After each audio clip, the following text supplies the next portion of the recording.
ಓಂ ನಮೋ ವಾಲ್ಮೀಕಿಯೇ. ನಮಸ್ಕಾರ ಬಂಧುಗಳೇ. ನಾನು ನಿವೃತ್ತ ಪ್ರಾಧ್ಯಾಪಕ ಡಾಕ್ಟರ್ ಅರ್ಜುನ್ ಪಂಗನ್ನವರ್.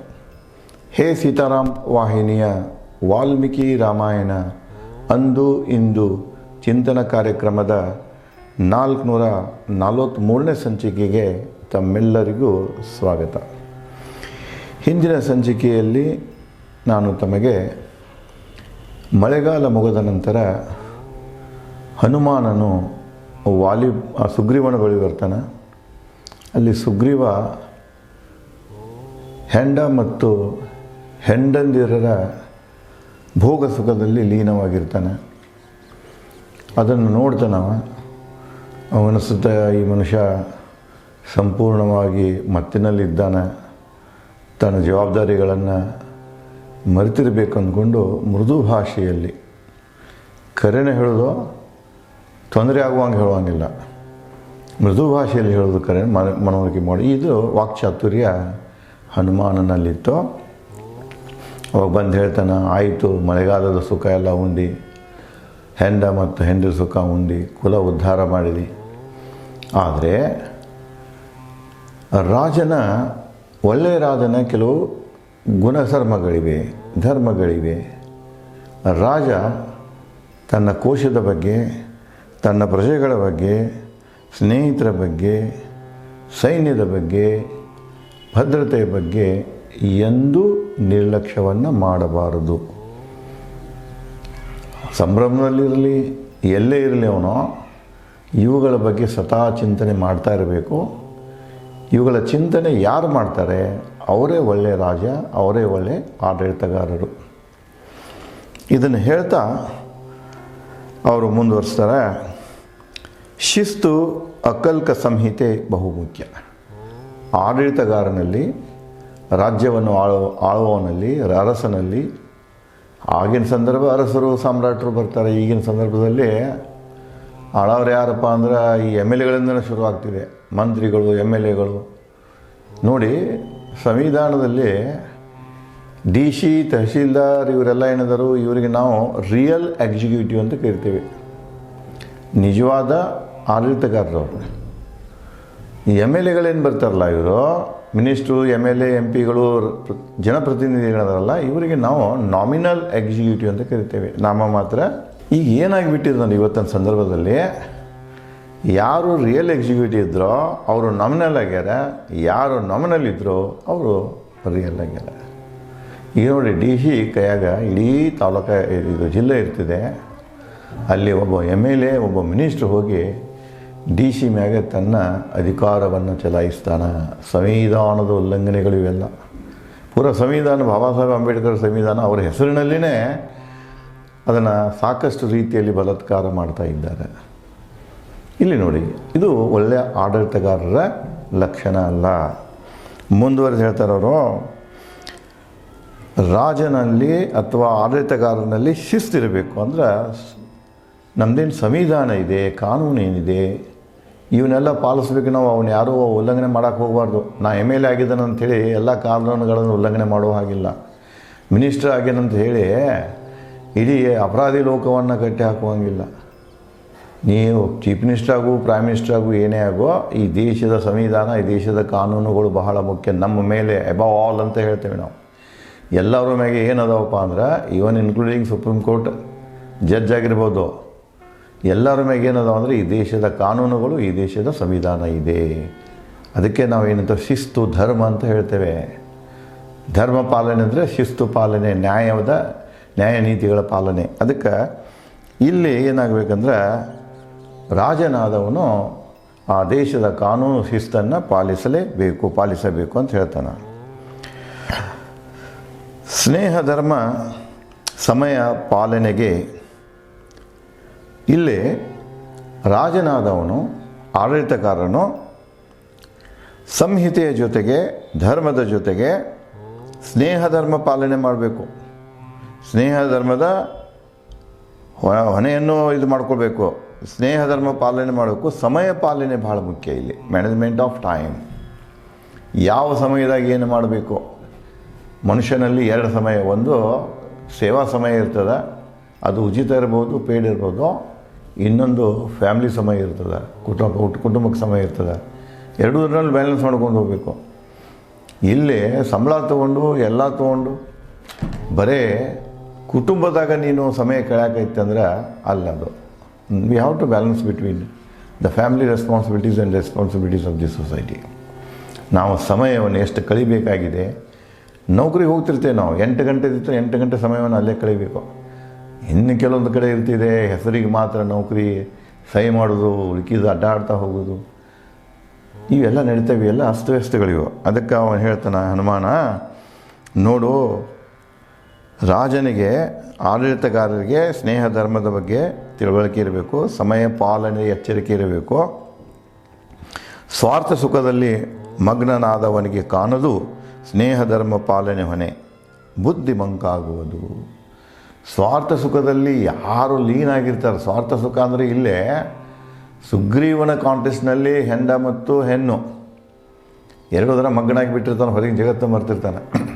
ಇನ್ನೊಂದು ಬರ್ತಿದೆ ಇಲ್ಲಿ, ಯಾರು ಅಧಿಕಾರದ ಅಮಲಿನಲ್ಲಿ, ಸಂಪತ್ತಿನ ಅಮಲಿನಲ್ಲಿ, ಶ್ರೀಮಂತಿಕೆ ಅಮಲಿನಲ್ಲಿ ಇರ್ತಾರೋ ಅವ್ರಿಗೂ ಇದು ಯಾವುದು ಬರೋದಿಲ್ಲ. ಸ್ನೇಹಿತರು ನೆನಪಾಗೋದಿಲ್ಲ, ಪ್ರಜೆಗಳು ನೆನಪಾಗೋದಿಲ್ಲ, ಏನು ನೆನಪಾಗೋದಿಲ್ಲ. ಅದು ಬರ್ತಿದೆ ಇಲ್ಲಿ.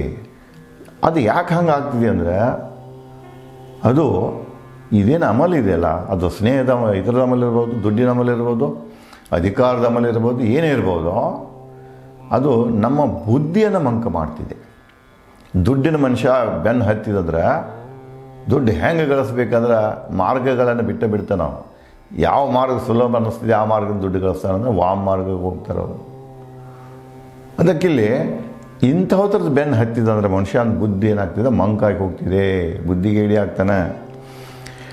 ಅದಕ್ಕೆ ಹೇಳ್ತಾನೆ ಇಲ್ಲಿ ಮುಂದುವರೆದು, ಸೀತೆ ಹುಡುಕುವ ಕಾರ್ಯ ವಿಳಂಬವಾಗುತ್ತಿದೆ. ಎಚ್ಚರಿಕೆ ಕೊಟ್ಟ, ನೀನು ಮಜಾದಾಗಿದೆಯಪ್ಪ, ಇನ್ನು ನಾವು ಸೀತೆಯನ್ನು ಹುಡುಕೋದು, ರಾಮನಿಗೆ ನಾವೇನು ಮಾಡೇವೆ, ವಚನ ಕೊಟ್ಟೇವೆ. ಮಳೆಗಾಲ ಮುಗೀತು, ಶರದೃತು ಶುರುವಾಗಿದೆ. ಶರದೃತು ಶುರುವಾಗೈತೆ ಅಂದ ತಕ್ಷಣ ನಮ್ಮ ವಚನ ಪ್ರಕಾರ ನಾವು ಸೀತೆಯನ್ನು ಹುಡುಕುವ ಕಾರ್ಯವನ್ನು ಆರಂಭಿಸಬೇಕು. ಅದಕ್ಕೆ ರಾಜರೇ, ಸುಗ್ರೀವ, ಇದನ್ನೆಲ್ಲ ಬಿಡುವ, ಎಚ್ಚರವನ್ನು ಜಾಗೃತನಾಗು. ನಿನ್ನ ಸ್ನೇಹದ ಹೊಣೆಗಾರಿಕೆ ಏನಿದೆ, ನಿನ್ನ ಸ್ನೇಹಿತಗಿನ ವಚನ ಕೊಟ್ಟಿಲ್ಲ ರಾಮನಿಗೆ, ಅದನ್ನು ನೆನಪಿಸಿಕೋ. ಆ ಕೆಲಸವನ್ನು ವಿಳಂಬ ಮಾಡಬೇಡ, ಮುಂದೆ ಹಾಕಕ್ಕೆ ಹೋಗಬೇಡ, ಕಾಲಹರಣ ಮಾಡಬೇಡ ಅಂತ ಹೇಳ್ತಾನೆ. ಓ ಸುಗ್ರೀವ, ಸ್ನೇಹ ಕರ್ತವ್ಯ ಮುಂದೂಡಬೇಡ, ನಿನ್ನ ನಂಬಿದ ರಾಮನಿಗೆ ಬೇಸರವಾಗದಿರಲಿ. ಇದನ್ನು ನೀನು ನೋಡಿದ ಇಂದ ನಾಳೆ ನೀವು ಹೊಂಟಿ ವಚನ ಪ್ರಕಾರ ನಡ್ಕೋಲಿಲ್ಲ, ಅವಾಗೇನಾಗ್ತಿದೆ, ರಾಮನಿಗೆ ಬೇಸರ ಆಗ್ತಿದೆ. ಎಂಥ ಒಬ್ಬ ಮನುಷ್ಯನ ಜೊತೆಗೆ ನಾನು ಸ್ನೇಹ ಸಂಬಂಧ ಮಾಡಿಕೊಂಡೆ, ಸ್ನೇಹ ಒಪ್ಪಂದ ಮಾಡಿಕೊಂಡೆ, ನಂಬಿ ಎಂಥ ಕೆಲಸ ಮಾಡಿದೆ ಅಂಥೇಳಿ ರಾಮನಿಗೆ ಪ್ರಾಯಶ್ಚಿತ್ತ ಆಗದಿರಲಿ, ಅವನ ಮನಸ್ಸು ಕೆಟ್ಟ ಅನಿಸು ಪೂರ್ವದಲ್ಲಿನೇ ನೀನೇನು ಮಾಡಬೇಕು, ರಾಮಗೆ ಕೊಟ್ಟ ವಚನದ ಪ್ರಕಾರ ಸೀತೆಯ ಹುಡುಕು ಕಾರ್ಯವನ್ನು ನೀನು ಆರಂಭಿಸಬೇಕಂತ ಹನುಮ ಸುಗ್ರೀವನಿಗೆ ಹೇಳ್ತಾನೆ. ಬಹುಬೇಗ ಪೂರ್ಣವಾಗಲಿ ಅವನ ಕಾರ್ಯ, ನಿನ್ನ ವಚನ, ನೀ ಕೊಟ್ಟಂಥ ವಚನದಂತೆ ಅವನ ಕಾರ್ಯ ನಡೆಯಲಿ ಅಂತ ಹೇಳ್ತಾನೆ. ಸಬಲ ವಾನರ ವೀರರನ್ನು ಕರೆ, ವಹಿಸು ಸೀತೆ ಹರಿಸುವ ಹೊಣೆ ಅವರಿಗೆ. ಒಂದು ಸಲಹೆಯನ್ನು ಕೊಡ್ತಾನೆ. ಸಬಲ ವಾನರರು, ಎಲ್ಲ ವಾನರಲ್ಲ, ಯಾರ್ಯಾರು ಸಬಲ ಅಂದ್ರೆ ಇಲ್ಲೇನೋ ಇವನ್ನ ಪರ್ವತಗಳನ್ನು ಹತ್ತುವಂಗಿರಬೇಕು, ಜಿಗಿಯುವಂಗಿರಬೇಕು, ದುರ್ಗಮ ಪ್ರದೇಶಗಳಲ್ಲಿ ಹೋಗುವಂಥವ್ರು ಇರಬೇಕು, ಕ್ರೂರ ಮೃಗಗಳು ರಾಕ್ಷಸರಿರುವಂಥ ಪ್ರದೇಶಗಳನ್ನು ಹೊಕ್ಕು ಹುಡುಕಂಥವ್ರು ಇರಬೇಕು, ಎಲ್ಲ ದೃಷ್ಟಿಯಿಂದನೂ ಅವ್ರು ಸಬಲ ಇರಬೇಕು, ಪರಾಕ್ರಮಿಗಳಿರಬೇಕು. ಅಂಥವ ವಾನರರನ್ನು ನೀನೇನು ಮಾಡು, ಕರೆ ಕೂಡಿಸುವ. ಮುಂದೆ ಅವರಿಗೆ ಸೀತೆಯನ್ನು ಹುಡುಕುವ ಕಾರ್ಯವನ್ನು ವಹಿಸಿಕೊಡು ಅಂಥೇಳಿ ಹನುಮಾನ ಸುಗ್ರೀವನಿಗೆ ಹೇಳ್ತಾನೆ. ಪತ್ನಿ ಮತ್ತು ರಾಜ್ಯವನ್ನು ಪಡೆಯಲು ಮಾಡಿದ ಸಹಾಯ ಸ್ಮರಿಸಿಕೋ, ಮಾಡು ರಾಮನಿಗೆ ಸಹಾಯ. ಅಷ್ಟೇ ಅಲ್ಲಪ್ಪ, ರಾಮ ನಿನಗೇನು ಸಹಾಯ ಮಾಡಿದ, ರಾಮನ ಸಹಾಯದಿಂದಾಗಿ ಇವತ್ತು ನಿನ್ನ ಹೆಂಡತಿ ಸುಖ ಉಣ್ತಾ ಇದ್ದೀಯಾ, ನಿನ್ನ ರಾಜ್ಯ ಸುಖ ಉಣ್ತಾ ಇದ್ದೀಯಾ. ಯಾರ ಒಂದು ಕೃಪೆಯಿಂದಾಗಿ, ಯಾರ ಒಂದು ಸಹಾಯದಿಂದಾಗಿ ನೀನು ಈ ಸುಖವನ್ನು ಅನುಭವಿಸ್ತಾ ಇದೆಯಲ್ಲ, ಅದನ್ನು ಮೊದಲು ನೆನೆಸಿಕೋ. ಇವತ್ತಿನ ಸಂದರ್ಭದಾಗ ಹೇಳ್ತೇವೆ ನೋಡಿ, ಆಡಳಿತಗಾರರೇ, ಶಾಸಕರೇ, ಸಂಸದರೇ, ಮಂತ್ರಿಗಳೇ, ಮುಖ್ಯಮಂತ್ರಿಗಳೇ, ದೇಶದ ಪ್ರಧಾನಮಂತ್ರಿಗಳೇ, ನಿಮ್ಮನ್ನು ಆರಿಸಿಕೊಟ್ಟವರು ನಿಮ್ಮ ಮತದಾರರು, ಈ ದೇಶದ ಮತದಾರರು. ಅವರಿಗೆ ನೀವೇನು ಭರವಸೆಗಳನ್ನು ಕೊಟ್ಟಿರಿ, ಅವರು ಮತ ಚಲಾಯಿಸುವ ಮೂಲಕ, ಮತದಾನ ಅಂತ ಹೇಳ್ತಾರೆ ಅದಕ್ಕೆ, ಮತ ಮಾರಾಟ ಆಗುವುದಿಲ್ಲ, ಅದು ಮತದಾನ ಅಂತಾರೆ ಅದಕ್ಕೆ. ಅವರು ನಿಮಗೆ ತಮ್ಮ ಮತದಾನ ಮಾಡಿ, ಅಭಿಪ್ರಾಯ ದಾನ ಮಾಡಿ, ಇವನೇ ಒಳ್ಳೆ ಮನುಷ್ಯಪ್ಪ ಅಂಥೇಳಿ ಅಭಿಪ್ರಾಯ ಹೇಳೋದು, ಅದನ್ನೇ ಮತದಾನ ಸಂಕೇತ. ಅದೊಂದು ಚೀಟಿ ಹಾಕೋದು ಅಥವಾ ಬಟನ್ ಒತ್ತೋದು, ಅದರದ್ದು ಮತ ಅಂದ್ರೇನು? ಅಭಿಪ್ರಾಯ. ನನಗೆ ಇವನೇ ಒಳ್ಳೆಯಪ್ಪ ಅಂತ ನಿನ್ನ ಅಭಿಪ್ರಾಯ ವ್ಯಕ್ತಪಡಿಸಿದಾಗ ಅಂಥ ಭಾಳಷ್ಟು ಅಭಿಪ್ರಾಯಗಳು ಬಂದವನನ್ನು ಶಾಸಕಂತ ಜನಪ್ರತಿನಿಧಿ ಅಂತ ಆಯ್ಕೆ ಮಾಡ್ತಾರೆ, ಘೋಷಣೆ ಮಾಡ್ತಾರೆ.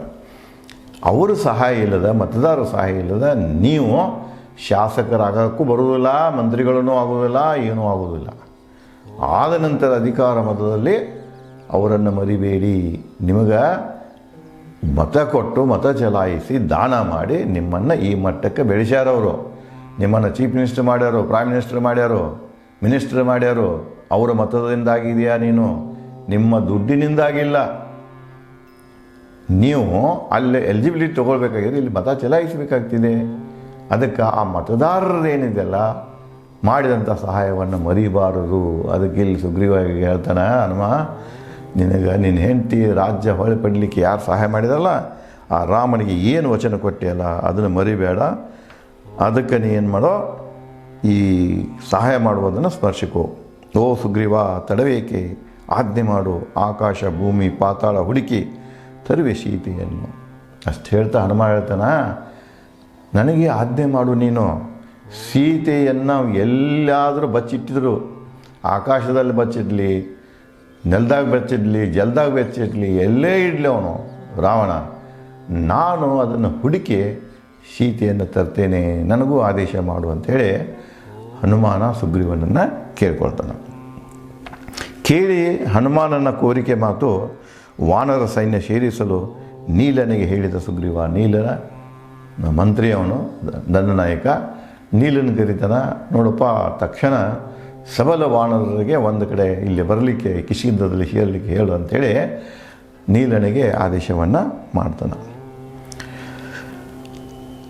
ಓ ನೀಲನೇ, ಸಕಲ ತಂತ್ರಬಲ್ಲ ವಾನರ ವೀರರನ್ನು ಸೇರಿಸು.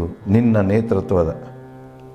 ನೇತೃತ್ವದಲ್ಲಿ ಸಬಲ ವಾನರನ್ನು, ಸಬಲ ತಂತ್ರಗಾರಿಕೆಯನ್ನು ಬಲ್ಲವರು, ಎಲ್ಲ ಟೆಕ್ನಾಲಜಿ ಗುರುತಿದ್ದವರು, ಹುಡುಕಲಿಕ್ಕೆ ಏನೇನೋ ತಂತ್ರಗಾರಿಕೆಯನ್ನು ಬಳಸಬೇಕು ಅಂತಹ ಎಲ್ಲ ಜ್ಞಾನ ಇದ್ದಂತಹ ಸಬಲ ವಾನರರನ್ನು, ಸಬಲರು ಇರಬೇಕು, ಪರಾಕ್ರಮಿ ಇರಬೇಕು, ಚತುರರು ಇರಬೇಕು, ತಂತ್ರಗಾರಿಕೆ ಇರಬೇಕು, ಎಲ್ಲ ಒಳ್ಳೆ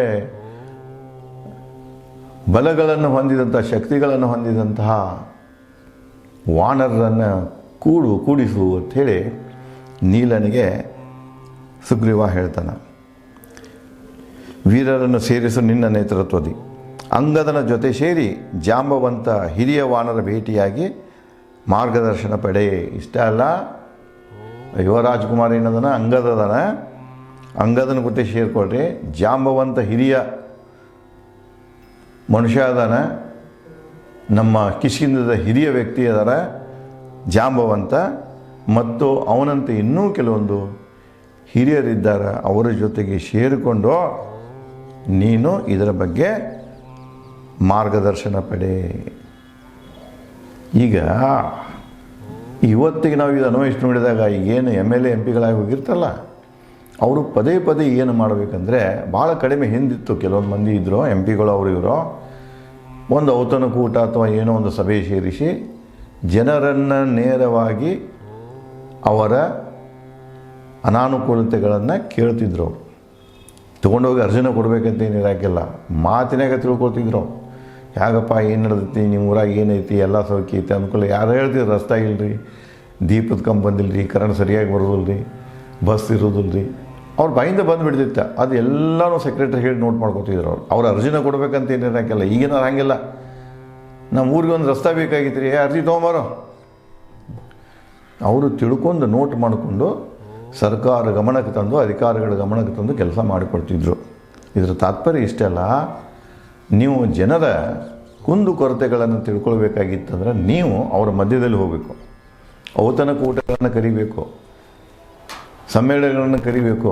ಸಮ್ಮೇಳನ ಔತಣಕೂಟ ಅಂದರೆ ನೀವು ಹಿಂಬಾಲಕರದಲ್ಲ. ಯಾವ ಒಬ್ಬ ಕಾಂಟ್ರಾಕ್ಟರ್ನ ಕರೆದು ಪೆಂಡಾಲ್ ಹಾಕೋ, ಊಟ ವ್ಯವಸ್ಥೆ ಮಾಡೋ, ಗಾಡಿ ಬಿಡೋ, ಎಲ್ಲ ಬಾಡಿಗೆ ಮಂದಿ ಕೂಡ್ತೈತಿ. ನೀವು ಭಾಷಣ ಹೇಳ್ತೀರಿ, ಅವ್ರು ಜೈಕಾರ ಹಾಕ್ತಾರೆ, ಬಾಡಿಗೆ ಅದನ್ನು ದುಡ್ಡು ತೊಗೊಳ್ತಾರೆ, ಅವತ್ತಿಂದ ಹೋಗಿಬಿಡ್ತಾರೆ. ಇದರಿಂದ ನಿಮಗೆ ಜನಸಾಮಾನ್ಯರಿಂದ ಗೊತ್ತಾಗೋದಿಲ್ಲ. ನೀವು ನೇರವಾಗಿ ಹೋಗ್ಬೇಕು ಅವರ ಮಧ್ಯದಲ್ಲಿ. ಅಂಥವು ಅವಕಾಶಗಳನ್ನು ಕ್ರಿಯೇಟ್ ಮಾಡಿ ಅಲ್ಲೇನು ಗೆಟ್ ಟುಗೆದರ್ ಆಗ್ತದಲ್ಲ, ಅಲ್ಲಿ ನಿಮ್ಮ ಮತಕ್ಷೇತ್ರದ ಜನರ ಆಗು ಹೋಗುಗಳ ಬಗ್ಗೆ, ಸಮಸ್ಯೆಗಳ ಬಗ್ಗೆ, ಅಭಿವೃದ್ಧಿಗಳ ಬಗ್ಗೆ ತಿಳ್ಕೊಂಡು ಮಾಹಿತಿ ಕಲೆ ಹಾಕ್ಕೊಂಡು ಆ ಪ್ರಕಾರ ನೀವು ಅವರ ಇದಕ್ಕೆ ಸ್ಪಂದಿಸಬೇಕು.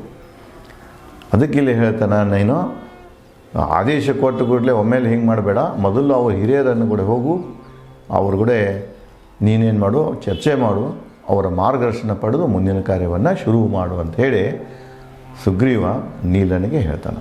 ಇನ್ನು ಮುಂದುವರೆದು ನೀಲ ಏನು ಮಾಡ್ತಾನೆ, ಮತ್ತೇನು ಬೆಳವಣಿಗೆ ಆಗ್ತಾವೆ ಅನ್ನೋದನ್ನು ನಾನು ತಮಗೆ ಮುಂದಿನ ಸಂಚಿಕೆಯಲ್ಲಿ ಹಂಚಿಕೊಳ್ಳುತ್ತೇನೆ. ಧನ್ಯವಾದಗಳು.